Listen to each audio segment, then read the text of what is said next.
Hello and welcome in my tech valley. कैसे हैं जी आप? बढ़िया। हाँ जी, मैं खुद ही पूछ रहा हूँ कैसे हैं और खुद ही कह रहा हूँ बढ़िया। पाइथन प्रोग्रामिंग शुरू हो गई है जी। आज लेक्चर 1 में शुरू कर देते हैं पाइथन प्रोग्रामिंग को। तो आज का हमारा टॉपिक है इंट्रोडक्शन टू पाइथन प्रोग्रामिंग। देखिए, काफ़ी सारी रिक्वेस्ट थी जी पाइथन प्रोग्रामिंग की। तो पाइथन एक्चुअली पाइथन है ना, मैं थोड़ा सा जानबूझकर मैं थोड़ा सा लेट कर रहा था। मैं सोच रहा था कि थोड़ा सा जो है ना सीखे कुछ टॉपिक्स हो जाएं, तो जिससे कुछ, क्योंकि पाइथन में चीज़ें थोड़ी सी कुछ चीज़ें ऐसी आएंगी जहाँ पर कुछ कॉम्प्लिकेशंस आएंगी। तो मैं चाह रहा था कि जब तक वो चीज़ें शुरू हों, जब तक पाइथन में वो चीज़ें आएँ तो सीखे उससे मतलब सीखे कुछ इतने लेक्चर हो जाएं जिससे आपको अगर वो चीज़ें अंडरस्टैंड करनी हो तो सी वाले लेक्चर से आप उसको समझ सकें। ठीक है। तो क्योंकि पाइथन में देखिए, पाइथन जो है वो मैं कहता कहता रहता हूँ अपने लेक्चर्स में कि पॉलीमॉर्फिज्म जो है पाइथन का वो बहुत हाई है। ठीक है, बहुत ही ब्यूटीफुल लैंग्वेज है पॉलीमॉर्फिज्म के पॉइंट ऑफ व्यू से।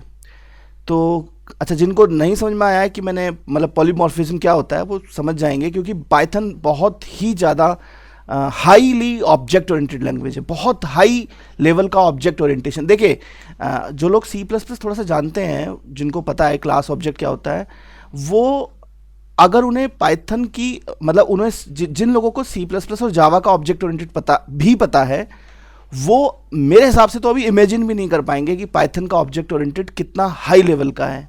ठीक है, तो पाइथन काफ़ी बड़ी लैंग्वेज है, तभी मैंने लिखा है पाइथन प्रोग्रामिंग फॉर ऑल। अच्छा, फॉर ऑल, ऑल का यहाँ मतलब क्या है जी? हाँ जी, for everyone and for anything. ठीक है, तो मतलब आप कंप्यूटेशन में कोई चीज़ सोच कर देखिए कि आप ये करना चाहते हैं, उस काम को करने के लिए पाइथन अवेलेबल है। और ऑलमोस्ट हर प्रोग्रामिंग, आप ये कह सकते हैं कि हर प्रोग्रामर के लिए, चाहे वो किसी टाइप का हो। ठीक है, आप सोच रहे होंगे वेब डेवलपर, बिल्कुल जी पाइथन अवेलेबल है। आप सोच रहे होंगे लो लेवल डेवलपमेंट, मींस जो फर्मवेयर लेवल का डेवलपमेंट होता है, बिल्कुल जी पाइथन वहाँ पर अवेलेबल है। हाई लेवल डेवलपमेंट वहाँ पर भी अवेलेबल है, साइंटिफिक लेवल डेवलपमेंट वहाँ पर भी अवेलेबल है, स्टैटिस्टिशियंस, आजकल बिग डेटा चल रहा है, हडूप वगैरह, वहाँ पर भी अवेलेबल है। तो कोई फील्ड ऐसा नहीं है जहाँ पर पाइथन हिट ना करता हो। ठीक है, तो जी नेक्स्ट स्लाइड पे आते हैं। Why python so popular? ठीक है, पाइथन इतना पॉपुलर क्यों है?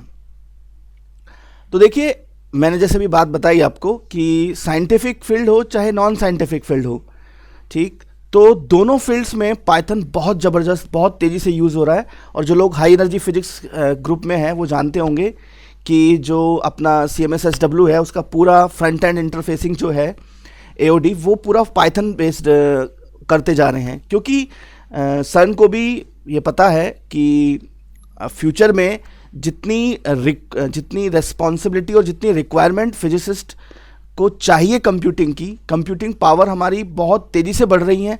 पूरा ग्रिड उन्होंने दे रखा है, लेकिन इम्प्लीमेंटेशन उतनी तेज़ी से नहीं बढ़ पाता, क्योंकि जो फिजिसिस्ट होते हैं ना वो सी प्लस प्लस पर पहले ध्यान देते हैं, क्योंकि सी प्लस प्लस में कोडिंग को इम्प्लीमेंट करना थोड़ा सा डिफ़िकल्ट है। तो पाइथन बहुत इम्प्लीमेंटेशन ईजी है। देखिए, अगर आप पाइथन एक बार सीख लेते हैं, थोड़ा सा इसमें ना कन्फ्यूजन होती है कि ईजी वर्ड का मतलब क्या है। देखिए, पाइथन ईजी है का मीनिंग है कि एक बार आप पाइथन सीख लीजिए। फॉर एग्जांपल, मैं आपको एक एग्जांपल देता हूँ। आपको यहाँ से अमेरिका जाना है, तो आप कहेंगे जी सबसे आसान तरीका क्या है? एरोप्लेन, हवाई जहाज। ठीक है, हवाई जहाज में बैठो और अमेरिका चले जाओ। लेकिन हवाई जहाज को चलाना थोड़ा सा, मतलब अब आप ऐसे समझिए कि आपको खुद चला के जानी है कोई चीज़, तो हवाई जहाज चलाना आना चाहिए ना। ठीक है, एरोप्लेन आपको आना चाहिए उड़ाना, तो एरोप्लेन उड़ाने के लिए जो ट्रेनिंग चाहिए एक बार बस वो चाहिए। ठीक है, तो खैर इतनी डिफ़िकल्ट नहीं है पाइथन तो ठीक ना, मतलब आप इसको सीख सकते हैं रेगुलर।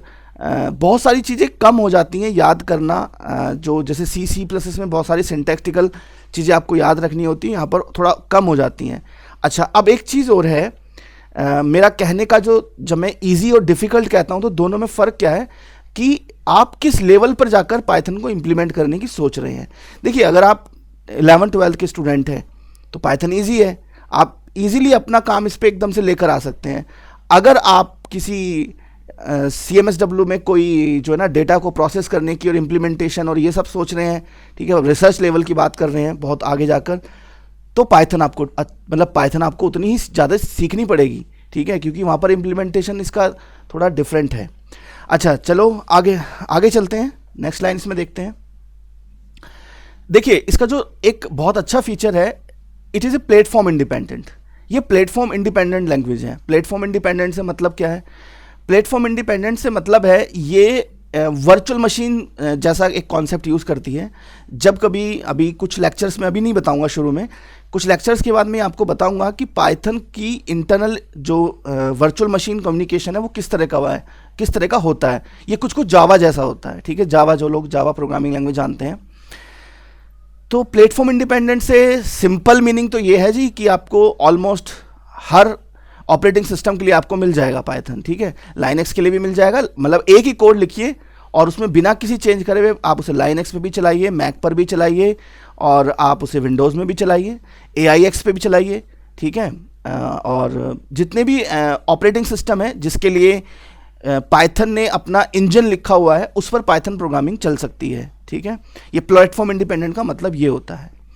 अच्छा, कि सोर्स कोड एक प्लेटफॉर्म पर आप डेवलप करें और उसको किसी भी प्लेटफॉर्म पर एग्जीक्यूट कर सकें। अच्छा, और आजकल तो एक जो है ना बहुत लोग यूज़ करते हैं, एक एनवायरनमेंट और है रेस्पबेरी पाई। तो रेस्पबेरी पाई क्या है जी? रेस्पबेरी पाई बोर्ड आता है, एक इलेक्ट्रॉनिक बोर्ड है, और उसमें उसका अपना एक ऑपरेटिंग सिस्टम है। वो लाइनक्स बेस्ड ही है लेकिन अलग है, ठीक है। तो वो जो जिनको इलेक्ट्रॉनिक्स रिक्वायरमेंट है उसकी भी मैं एक सीरीज़ बनाऊंगा, ठीक है। तो उसमें पाइथन उसकी जो प्रोग्रामिंग है, एम्बेडेड प्रोग्रामिंग जो है उसकी, वो पाइथन में यूज़ होती है। अच्छा नेक्स्ट, अच्छा स्क्रिप्टिंग में भी एक अगर मैं बात करूं कि मैंने एक बैच लिया था, वो जो है ना आर्किटेक्ट्स थे, तो वो एक डिज़ाइनिंग सॉफ्टवेयर यूज़ करते थे, राइनो। तो राइनो किस लिए यूज़ करते थे? वो ये बिल्डिंग वगैरह जो बनाने के लिए, ज्वेलरी डिज़ाइन के लिए भी राइनो यूज़ होता है। तो उसमें स्क्रिप्टिंग जो थी वो पाइथन से होती थी, ठीक है। माया एक सॉफ्टवेयर है जो VFX के लिए यूज़ करते हैं, उसमें स्क्रिप्टिंग पाइथन से होती है। तो पाइथन है ना बहुत, मतलब इसके बहुत बड़ा डोमेन है, बहुत ज़्यादा जगह पर यूज़ होती है। बहुत, जब आप एक्सप्लोर अगर करने बैठेंगे, तो अगर आप स्टूडेंट हैं, आप 11-12 के स्टूडेंट हैं, बीटेक के स्टूडेंट हैं, MCA के हैं, तो आप देखेंगे कि पाइथन इस टाइम बहुत ज़्यादा एक तरह से हॉट टॉपिक है प्रोग्रामर्स के लिए, ठीक है। आगे चलते हैं जी। अच्छा देखिए, हम डिस्कस कर चुके हैं सिंपल हाई लेवल। अब सिंपल का मतलब समझ गए ना आपकी? सिंपल मतलब इजी टू इम्प्लीमेंट समथिंग। अगर आप कुछ आपके पास है तो उसका इम्प्लीमेंट करने में कम से कम टाइम लगेगा, दैट मीन्स ईजी, है ना, सिंपल। और वास्ट लाइब्रेरी, ठीक है, एड-ऑन्स मॉड्यूल्स, बिल्कुल जी, बहुत बड़ी लाइब्रेरी है। आप, मेरे ख्याल से, मुझे याद नहीं पड़ता जी कि एक सिंगल लैंग्वेज के लिए इतना बड़ा लाइब्रेरी। हाँ ठीक है, C++ में बहुत बड़ी लाइब्रेरी है, थर्ड पार्टी भी हैं, लेकिन पाइथन में जिस तरह से तेज़ी से लाइब्रेरी मिली हैं, जितनी जल्दी मिली हैं और जितनी तेज़ी से लैंग्वेज बढ़ रही है, वो बहुत ही तेज़ है, ठीक है। अच्छा, अब वही बात आ गई घूम फिर के कि एक्सीलेंट फॉर बिगिनर्स। क्यों? मैंने कहा ना कि आपको कुछ, आप 10th 11th के स्टूडेंट हैं, आपको कुछ इम्प्लीमेंट करना है, तुरंत इंटरप्रेटर खोलिए और अपना लिखना चालू कीजिए। तो बहुत ज़्यादा कॉम्प्लिकेशन नहीं है, इंटरप्रेटेड लैंग्वेज है। इंटरप्रेटर का मतलब जो होता है, जो लोग, देखिए प्रोग्रामिंग, कुछ लोग क्या होते हैं, अब यहाँ पर दो तरह के लोग मुझे सुन रहे होंगे। एक वो जो प्रोग्रामर्स हैं, ठीक है, और एक वो जो प्रोग्रामर्स नहीं है लेकिन पाइथन की उनको रिक्वायरमेंट है। तो इंटरप्रेटर का मतलब, देखिए कुछ लोगों ने पढ़ा होगा कंपाइलर, इंटरप्रेटर, कि कंपाइलर क्या होता है कि पूरे प्रोग्राम को एक बार कंपाइल करता है फिर एग्जीक्यूट करता है, और इंटरप्रेटर क्या होता है, लाइन बाय लाइन। तो मैं आपको एक फंडामेंटल डिफरेंस आपको बता दूं, क्लियर करता चलूं कि भैया कंपाइलर जो होता है वो कंपाइलेशन के लिए होता है, लैंग्वेज की को सिंटैक्स चेक करने के लिए, और इंटरप्रेटर जो होता है वो उस इंटरप्रेटर हम उस वहाँ पर कहते हैं जहाँ पर एक बार में एक इंस्ट्रक्शन एग्जीक्यूट होता है, ठीक है। तो ठीक है, आपकी बात मान ली मैंने कि जो पाइथन है, पाइथन में एक आपने स्टेटमेंट लिखा, एंटर प्रेस किया, वो एग्जीक्यूट हो जाएगा, ठीक है, अगर आप चाहते हैं तो। तो फिलहाल इसको हम अब थोड़ा सा जब है ना पाइथन में थोड़ी सी आगे, या तो आप उधर जाके जो मेरी सी की सीरीज़ है वहाँ पर इस सिस्टम को थोड़ा समझ सकते हैं, कंपाइलेशन प्रोसेस को, और इंटरप्रेटिंग क्या होती है, पाइथन का इंजन कैसे काम करता है। मैं कुछ लेक्चर्स के बाद ये एक्सप्लेन करूँगा ताकि आप थोड़ा सा पहले पाइथन को समझ लीजिए, ठीक है, तब हम डिस्कस करेंगे कि पाइथन इंटरनली कैसे वर्क करती है। The program written in python are easily readable. हाँ बिल्कुल, देखिए रीडेबिलिटी फैक्टर इसका क्या है, एक तो इसमें ब्रेसेस नहीं होते, ठीक है, एक्स्ट्रा सिंटैक्स रिमूव कर दिया गया है, और जो है ना आइडेंटिटेशन का आप थोड़ा मतलब आप कोड को एक खास तरीके से लिखते हैं, गलतियां बहुत होती हैं इसी वजह से। शुरू में जो लोग पाइथन पर आते हैं वो समझ नहीं पाते हैं कि जो ये स्पेसिंग है वो कैसे हम कंट्रोल करें। तो ठीक है, एक बार आप समझ जाएंगे फिर ज़्यादा दिक्कत नहीं होगी। बहुत रीडेबल कोड होता है। एक इसमें आपको बहुत सारे फंक्शन खुद से लिखने नहीं होते क्योंकि बहुत बड़ी लाइब्रेरी है, ऑलरेडी वो सारे फंक्शन लिखे हुए होते हैं।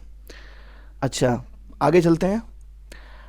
एक चीज़ और, ये बहुत इंपॉर्टेंट लाइन है, ठीक है, suitable as an extension language. अब देखिए आप क्या करेंगे, बहुत सारी ऐसी लैंग्वेजेस हैं, जैसे आप सी है, C++ है, वो सिर्फ सी है, सी लैंग्वेज सिर्फ सी है, C++ सिर्फ C++ है, जावा सिर्फ जावा है। अब पाइथन सिर्फ पाइथन नहीं है। अब समझिए पाइथन क्योंकि ये इसका जो इंटरप्रेटर फीचर है तो ये रैपिंग देता है, रैपिंग ऑफ लैंग्वेज देता है। मीन्स कि जैसे किसी को सी आती है, वो पाइथन से, मान लीजिए एक प्रोजेक्ट में पाइथन के प्रोजेक्ट में वो काम कर रहा है और उसे सी आती है, तो ठीक है वो सी में कोडिंग करे, हम रैपिंग कर लेंगे, ठीक है, रैपर्स, साइथन, जावा के लिए जाइथन, ठीक है, आयरन पाइथन।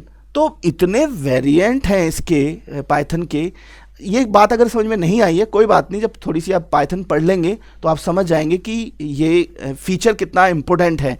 जिस वजह से देखिए मैं एक एग्जांपल बार बार यूज़ करता हूँ, मैं अभी जैसे मैंने पहले भी कहा कि फिजिक्स में, हाई एनर्जी फिजिक्स में, क्योंकि हाई एनर्जी फिजिक्स वाले लोग जो है ना वो सन के लिए काम करते हैं, उस पर रिसर्च करते हैं, तो वो बहुत बड़ा एक सॉफ्टवेयर सिस्टम यूज़ करते हैं, CMSSW, बहुत बड़ा सॉफ्टवेयर सिस्टम है। तो CMSSW में पाइथन की इंटरफेसिंग का मैंने एग्जांपल दिया था, तो वो भी ये ही एग्जांपल है, एक्सटेंशन लैंग्वेज, ठीक है। अच्छा नेक्स्ट, हाँ जी, तो फिर वही लाइन आ जाती है जी घूम फिर के, it is easy to learn and use, ठीक है। अब लर्न एंड यूज़ का मीनिंग यहाँ पर, ईजी वर्ड का मतलब ये है कि एक बार आप देखिए एंटरिंग इसमें एंटर होना इसमें आसान है, सीखिए, सीखते चले जाइए, कोई बहुत बड़ी प्रॉब्लम नहीं आती, और जब आप किसी अपनी प्रॉब्लम को इम्प्लीमेंट करेंगे तो वो बहुत डिफिकल्ट नहीं होती, ठीक है। तो इजी का मतलब यहाँ पर ये है। कुछ लोग इजी का मतलब, जब मैं पाइथन के बैच लेता हूँ, कुछ लोग कहते हैं यार पाइथन सर आप तो इतना बता रहे हैं कि एक टूल ऐसे ऐसे काम करेगा, ये तो इजी कैसे हुई, तो ये तो हमें डिफ़िकल्ट सी लग रही है, थोड़ी चीज़ें बहुत सारी हैं इसके अंदर, बहुत बड़ी टूल किट है।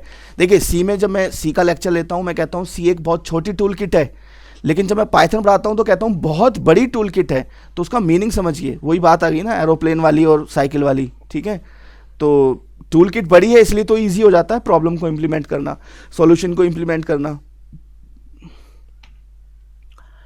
अच्छा जी, तो अच्छा पाइथन कहाँ कहाँ यूज़ हो रही है, ठीक है। जैसे हालांकि मैं आपको काफ़ी सारे एरिया बताए, लोग पाइथन का मतलब ये कोई सांप वाप नहीं है जी, तो मैंने वो सब चीज़ें छोड़ दी। मैंने सोचा कि खामोखा उसमें टाइम वेस्ट होता है। वो सब चीज़ें आप नेट पे भी पढ़ सकते हैं, किसने बनाई, क्यों बनाई, कब बनाई। मैं जनरली ये सब चीज़ें बताता नहीं हूँ, कब बनाई, कैसे बनाई, उसकी हिस्ट्री क्या थी, वो सब विकीपीडिया पे लिखा हुआ होता है, आप वहाँ से उसको पढ़ सकते हैं, कोई समझाने वाली चीज़ उसमें नहीं होती, ठीक है। तो वो मैंने स्किप कर दिया है। अच्छा, तो कंपनियां जो यूज़ करती हैं पाइथन को, देखिए सारी कंपनियां तो हम यहाँ, अब मैं आपको कहाँ से बताता कि किस किस कंपनी में यूज़ हो रहा है, लेकिन बड़ी बड़ी चीज़ें हमने यहाँ पर उठा ली हैं, जो बहुत बड़ी बड़ी चीज़ें हैं। देखिए मैंने यहाँ पर लिखा है जी, सबसे पहले देखिए यहाँ पर इन operation of Google search engine, ठीक है। तो गूगल ऐसी चीज़ है जो शायद ही कोई ऐसा कंप्यूटर एनवायरनमेंट में कोई बंदा हो जो गूगल ना जानता हो, ठीक है। तो गूगल जो है, यूट्यूब हुआ, ये सब जो एनवायरनमेंट हैं ये सब पाइथन यूज़ करते हैं। बिट टोरेंट काफ़ी लोग जानते हैं, ठीक है, पाइथन यूज़ करता है। इंटेल जो आपके ये हार्डवेयर बोर्ड बनाती है, चिप बनाती है। सिस्को नेटवर्किंग कंपोनेंट्स बनाती है। एचपी कंप्यूटर बनाता है। आईबीएम कंप्यूटर्स बनाते हैं, सर्वर्स बनाते हैं, एचपी के भी सर्वर आते हैं। ईटीसी भी इलेक्ट्रॉनिक्स कंपोनेंट्स बनाती है। ये सब पाइथन यूज़ करते हैं किस काम के लिए, जो मैंने आपको पहले बताया, हार्डवेयर टेस्टिंग के लिए। हाँ जी, अब वो कैसे करते हैं वो भी हम देखेंगे। पाइथन की सीरीज़ काफ़ी लंबी जाएगी, बहुत कुछ है पाइथन में। तो अब देखिए नीचे आते हैं। माया वही मैंने आपको जो बताया था, एक 3D सॉफ्टवेयर है, तो उसकी स्क्रिप्टिंग जो होती है वो भी पाइथन से होती है। अच्छा, कभी मौका लगा तो ये सब 3D वाले सॉफ्टवेयर भी, VFX भी आपको बताऊंगा। और देखिए मेरा जो व्यू होता है ना हर चीज़ को स्क्रिप्टिंग के थ्रू, मैं ऑटोकैड भी करता हूँ तो उसमें भी कोशिश करता हूँ स्क्रिप्टिंग से बन जाए, ठीक है। अच्छा, आई रोबोट, ये भी एक जो है ना कंपनी है जो रोबोट बनाती है। ये देखिए पाइथन, मैंने आपसे कहा ना पाइथन, अब आप ये खोजने बैठेंगे ना किस कंपनी में, ऐसा कोई कंपनी शायद ही आपको मिल जाए जिस कंपनी जिसको आप मिडिल टू हाई लेवल कहेंगे, तो शायद ही ऐसी कोई कंपनी हो जिसमें पाइथन की रिक्वायरमेंट ना आती हो, ठीक है। बहुत सारे काम को करने के लिए पाइथन यूज़ होती है। तो हमने देखिए आज का जो लेक्चर है उसका जो ऑब्जेक्टिव है वो ये है कि मोटिवेशन क्रिएट करना कि पाइथन क्या चीज़ है। जो लोग देखिए, बहुत सारे लोग तो जिन्होंने मुझसे कहा है कि पाइथन शुरू करनी है, ठीक है, मेल लिखी है, मुझे बताया है, उन्हें तो पता है कि पाइथन क्या है इसलिए उन्होंने बोल दिया। लेकिन बहुत सारे ऐसे लोग हैं जो आप बिल्कुल अभी नए हैं या आपने बस सुना है कहीं से कि पाइथन कुछ होता है, तो उन्हें पता होना चाहिए कि पाइथन को कितना सीरियसली लेकर वो पढ़ें। और देखिए ये एक ऐसी लैंग्वेज है जो बहुत तेज़ी से बढ़ी है, ठीक है, इतनी तेज़ी। और मेरे से लोग पूछते हैं कि देखिए मैंने सबसे लास्ट में, मतलब ये मानकर चलिए कि मुझे हो गए होंगे 6-7 साल हुए हैं अभी, तो ये सबसे लास्ट लैंग्वेज है मेरी जो मुझे मिली थी। तो एक रिक्वायरमेंट आई थी मेरे पास, तब मैंने इसको पढ़ना शुरू किया था, ठीक है। तो ये बात होंगी 2010 की, 10-11 की, ठीक है। तो तब ये शायद मैंने देखी थी। तो मुझे लगा, शुरू में मुझे लगा कि जब मैं इस लैंग्वेज को पढ़ता था ना, तो और मुझसे पूछते थे स्टूडेंट्स कि ये लैंग्वेज सर कैसी है, तो मैं एक ही बात कहता था, यार मुझे तो ऐसा लगता है मतलब कि C++, .NET, assembly, C#, VB.NET, ठीक है, और शेल स्क्रिप्टिंग, जितनी भी प्रोग्रामिंग लैंग्वेज मैं उस टाइम पे जानता था, मैंने कहा सबको मिक्सी में डाला है और घुमा दिया है, ठीक है। और उसके बाद जो बना है ना वो पाइथन है। तो पाइथन सबकी पावर को यूज़ कर रहा है। और मुझे जितना समझ थी उस टाइम पर, तो मुझे तो ऐसा लगता था यार इतनी सारी चीज़ें हैं इसके अंदर, ठीक है। तो बहुत अच्छी लैंग्वेज है और इसीलिए लगभग हर एरिया पर कंप्यूटिंग के ये इम्पैक्ट डालती है, ठीक है। तो चलिए आगे चलते हैं। अच्छा जी, तो आज का लेक्चर इतना ही रखते हैं। आज हमने देख लिया, एक मोटिवेशन क्रिएट कर लिया। नेक्स्ट लेक्चर में हम देखेंगे पाइथन इंस्टॉलेशन, ठीक है। पाइथन अवेलेबिलिटी, देखिए पाइथन का जो कोर पैकेज है वो भी अवेलेबल है और बहुत सारे एक्सटेंडेड पैकेजेस भी हैं। तो हमें देखिए, मैंने एक पैकेज सेलेक्ट किया है, नेक्स्ट लेक्चर में डिस्कस करूंगा। मैंने ऐसा पैकेज सेलेक्ट किया है क्योंकि मैं एक तो डिफरेंट एरिया को हिट करना चाहता हूं ताकि सभी एरिया में अप्रोच कर सकूं। तो एक ऐसा पैकेज लूं जिसमें कम से कम लोगों को दिक्कत हो और जो इंटरनेशनल लेवल पर उन्हें हेल्प करे, प्रोफेशनल लेवल पर भी हेल्प करे, ठीक है। तो मतलब जो लोग उस पैकेज को यूज़ करें उनको प्रॉब्लम ना हो। तो आप कोर पैकेज पे भी जा सकते हैं जो पाइथन का डिफ़ॉल्ट पैकेज है, और एक IDE टाइप का इंटीग्रेटेड पैकेज भी आप यूज़ कर सकते हैं। तो हम नेक्स्ट क्लास में इसको डिस्कस करेंगे कि कौन सा पैकेज आप लें और जिसकी अवेलेबिलिटी यूनिवर्सल हो और अच्छा हो, प्रोफेशनली आप ईजी हो, मतलब ईजी टू हैंडल हो। एक बार देखिए अगर आप चीज़ें समझ जाते हैं ना, फिर तो आप किसी भी पैकेज कोई बड़ी चीज़ नहीं होती, IDE कोई बड़ी चीज़ नहीं होती। वो तो एक बार आप पाइथन समझ गए और जो एड ऑन्स हैं उनका खेल समझ गए तो फिर आप किसी भी एनवायरनमेंट में यूज़ कर सकते हैं, ठीक है जी। तो अगर आपको सीरीज़ का ये फर्स्ट लेक्चर अच्छा लगा तो लाइक कीजिए, शेयर कीजिए। किसी की हेल्प करना चाहते हो, आप चाहते हो कि मेरा फ्रेंड है और वो भी ये जो है ना पाइथन सीख ले और उसका कुछ बेनिफिट हो जाए, तो शेयर कर दो उसको और सब्सक्राइब कर लो चैनल अगर अभी नहीं किया है, ठीक है जी। Thank you, bye bye.